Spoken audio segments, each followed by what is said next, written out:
They say when you marry your spouse, you marry your best friend, but you also marry their entire family. Ooh, that's good. And we found that out to be true. So today we're going to continue our story of talking about raising kids while navigating the in-laws. Let's talk about it.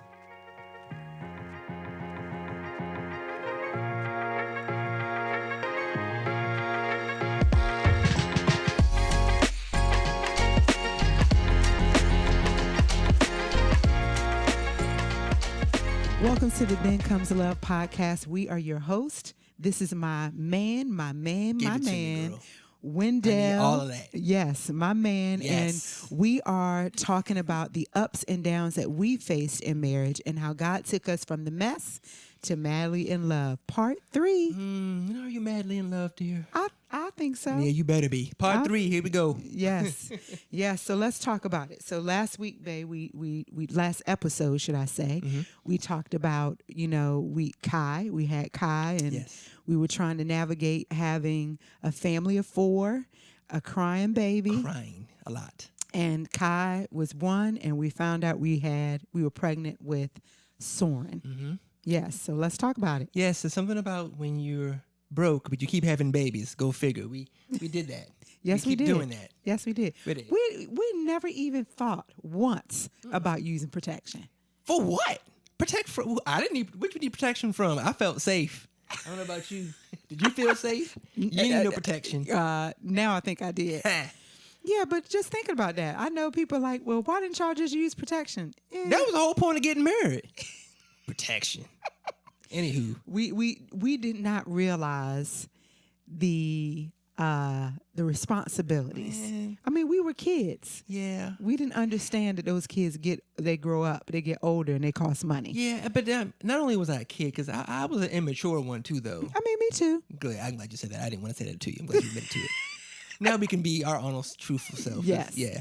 Yes. But last time we talked about Kai and navigating just the season of being young parents who didn't have a clue what we were doing, and then we noticed something with Kai and just how stressful it was and frustrating for us to love our baby boy, to know something It's a little different. Yeah, different, and not even knowing what to do about it. Yeah. What you think? Yeah, I remember we went to go take him to be seen.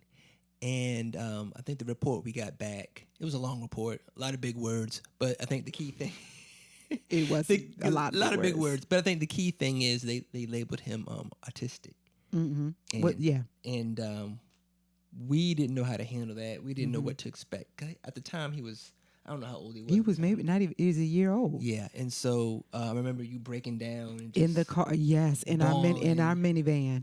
Yeah, our minivan. Outside, we were outside. Jaden was playing football at the time, and we had just got the news, and they called us and told us all of this stuff with Kai. All the things that he'll never be, and never be able to do. And he'll be, yeah. And I remember just pounding my head on the steering wheel and just bawling, because there's nothing worse than somebody telling you something that you feel like you have no control and you don't have the ability to change. Yeah. And it's just, it's hard. It was heartbreaking. But we're here to tell you right now, don't you listen to anything that those doctors say that your baby can or cannot do. When you speak life over that child consistently, God will allow you to see what the power of the tongue can really do. Oh, that is very true. The power of the tongue. Yes. We kept speaking life over him, but still it was hard to navigate. We had Jaden, who was like, what, 5 at the time? We're a little off on the ages, but yeah, 5. Soren, Kai was 1, but we didn't realize that Soren was a blessing in disguise. Yes, he was. The thing about Kai, which was so great, we talk about how much he yelled and how much he screamed, and we wanted to pull our hair. I had more hair than this, but we would pull our hair out. And but as he got older, he began to become quiet. He wouldn't speak at all, and it went from him being a lot to him being very easy to watch and take care of because he just didn't bother anybody. He'd just be to himself and he would be quiet. But I think we started to notice that he was a little bit too quiet. You know, he let you know when he had to go to the bathroom or eat, but that was it. He wouldn't say anything else. If someone spoke to him, he wouldn't speak back. If I spoke to him, half the time he wouldn't talk to me. And so that was really alarming. But the reason why Anitra says that Soren was such a blessing is because when he came, Soren would play with him and talk to him and spend time with him. And it just... They were inseparable. And the next thing I knew, Kai was talking all the time, and it just back to like, hey, Kai, can you be quiet, please? You're talking too much. And so it ended up being a beautiful thing. You know, God does everything for a reason. And even though, you know, when Anitra told me she was pregnant with Soren, I had to go into bed and cry. She said she wanted a guy with a teardrop, so I had my teardrop for her. But to see it all come together, like you said, it was actually a huge blessing. And so... and like I said, all of our children are blessings, and God, and we look back now and see what God has done. It's just an amazing thing. I remember so many times we left poor Kai in the car at the restaurant. Let me tell you, he was so quiet that I remember we went to, what was it, Ruby Tuesday. If anybody familiar with the Ruby Tuesday, all of our family was out to eat, and it was time to go. We packed our stuff, got up, and we all loaded up in the truck, and then the waitress was like, "Excuse me, ma'am, sir." She literally came outside. You forgot something. You were supposed to get that boy. You talking about? What's wrong with you? You forgot something. I'm like, what, lady? I got borderline attitude. Like, what, lady? We left you a tip. What else you want? oh, you got my baby. Oh, I'm sorry. Yes. Yeah, and we did that twice. We left him at the restaurant, and then we left him in the car during our small group. Remember at Brian's house? I kind of blocked that out. I didn't really left Jaden, but I didn't realize we left.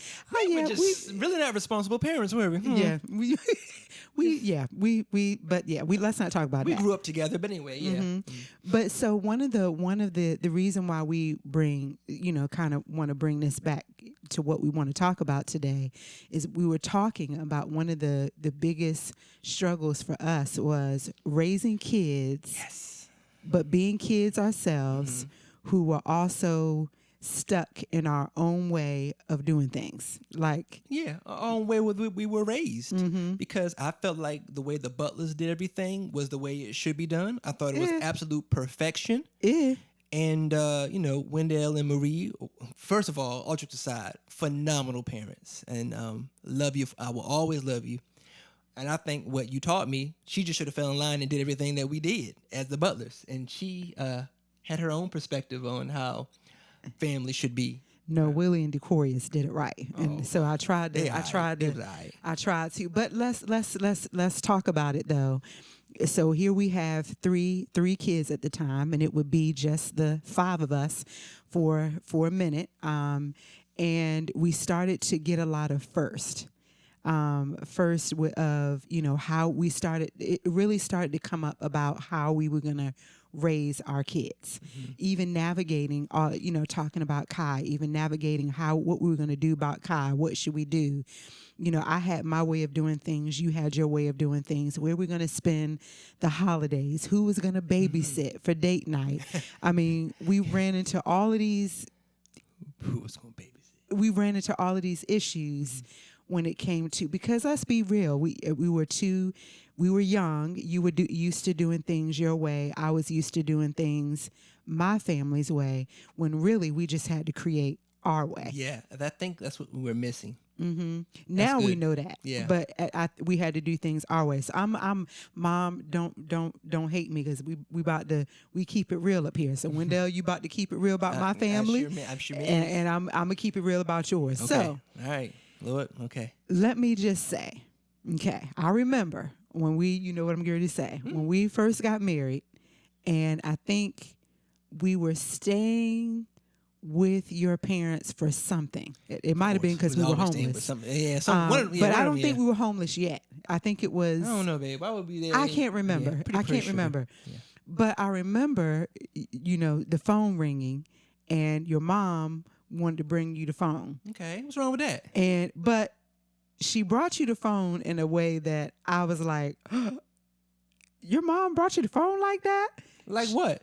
She was in her underwear and bra. First of all, she was not in her underwear. I rebuked that in the name of Jesus. Jesus. She was in her underwear and bra. She had on her, it was a slipper. I don't know. The bra might have been accurate. But the rest of it, she went in her doggone, if my mama was here right now, she'd be fussing you out. She wasn't in her She drawers. was in her underwear and bra. Not underwear. Okay. I'm not giving you that. Oh, maybe it was a slip at the time. Okay. Slip and bra. I ain't seen it. That's the point.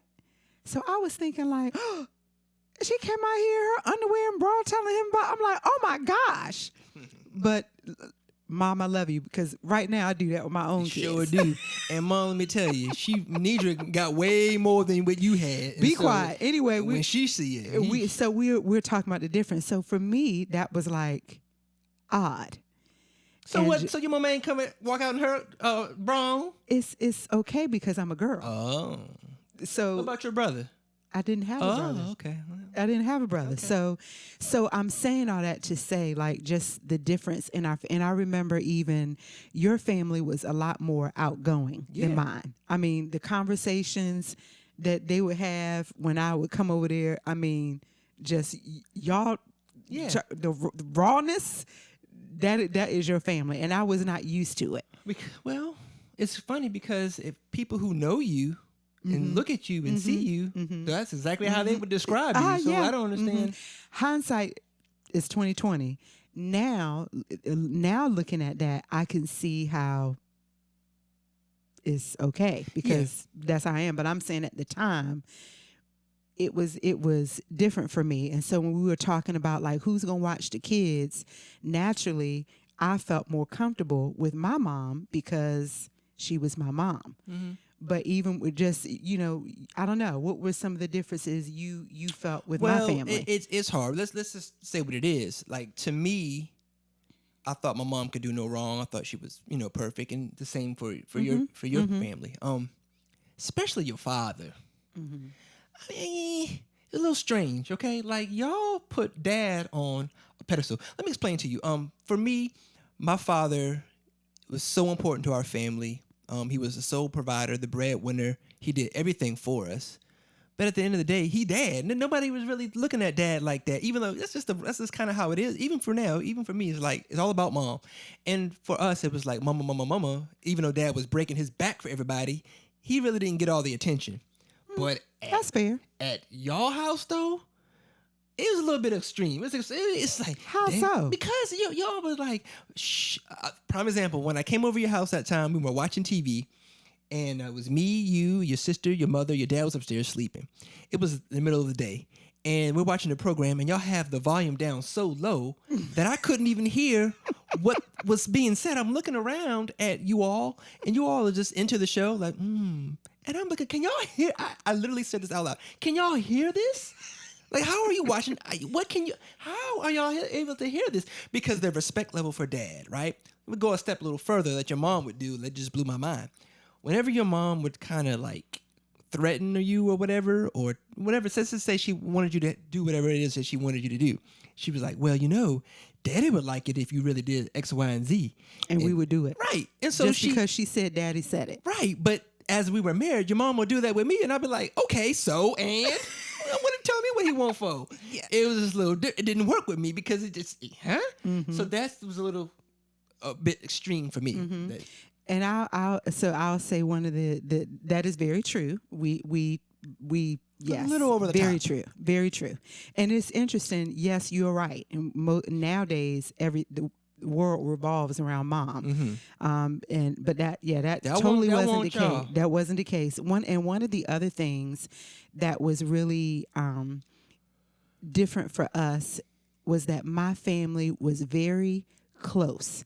Meaning, if somebody graduated, if there was a birthday, so strange. If there was an anniversary, a wedding, anything, we were all gonna be there. All of us. No. Let me from perspective. I can't pronounce the name of my words. Mm-hmm. You had cousins coming over for a graduation, folks sleeping on the kitchen floor, upstairs, downstairs, there's everybody's everywhere, all your aunties, your aunties-in-laws. It was just a ton of people for a graduation. And we tell them at my graduation, it was my mom and my dad and my siblings. That was it. And me. You were and there. B. Yeah. But I say that to say, so when we started having kids, and there would be like, let's say there are special occasions. I know we talked about Christmas, with your family, and how, y'all had special Christmas traditions. But then when that you guys would do, your family would do, and then I would feel some type of way because I felt like those traditions didn't kind of play out in our house. And so I took offense to that because with my family, everybody showed up for everything, no matter the occasion, no matter what, they were all there. And so when it didn't play out for our family, I'm like, well, I took offense to it. And that's when we really started to have our first issue with the in-laws, because I'm like, well, why ain't they doing it? Well, but now we know that, well, we can talk about this after you can say what you need to say, but the dynamic between the woman and the son and the daughter is different. Like when you're talking about, like, for instance, when our kids get married now, well, I won't say that. I will say that, wouldn't you say that the family as a whole, tends to spend more time with the mom side than with the dad? Yes. I don't even really know many butlers, but I know all of my mama's side of the family. And we did everything on my mother's side of the family. So because of that, I thought, well, I guess I needed to do everything with the Nidra side of the family. And we did a lot of that. And it's funny because families change. And when you say traditions, it wasn't a tradition.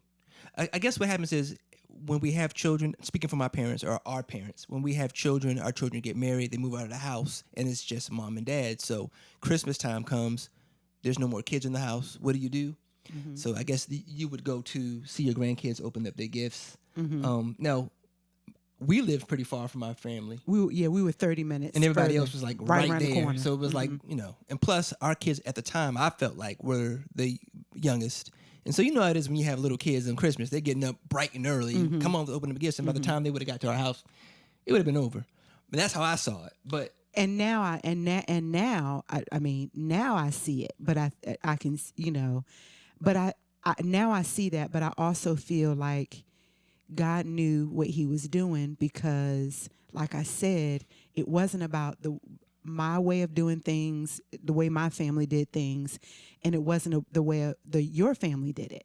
It's we needed to create our own traditions. Right. So for us, like we got the holidays coming up, and so it's about to be Thanksgiving and Christmas now, and there are going to be so many families that probably feel and understand or are dealing with the same thing we did at the time of having small kids, and your family saying, I want to be with the kids on Christmas or Thanksgiving, and my family, I want to be with the kids on Thanksgiving. And what do you do? What do we do with that? So one of the things that we did was we were like, okay, well, to keep the peace, it was like, well, if we spend Thanksgiving with your mom this year, next year it's Thanksgiving with my mom. We had to create our own traditions so there wouldn't be any tension between us. Okay, I got you. So what we're saying is, we talk about the two becoming one flesh and how it can become uncomfortable. And it's like taking two people together and you just smushing them together. And part of that is, bringing your families together, and what your family did and what my family did. And so, like you said, we didn't understand that it's not about what our families did, it's about what we're going to do. Now, what our family did, they molded us and they shaped us, and some of that comes. But I think what we were trying to do is bring all of it, and that's what we were. That is good. That's where we were, having our issues. And so, that's good. That's good. It's just growing up and maturing. And again, and a lot of the negativity that we experienced, it was because we were young and immature too.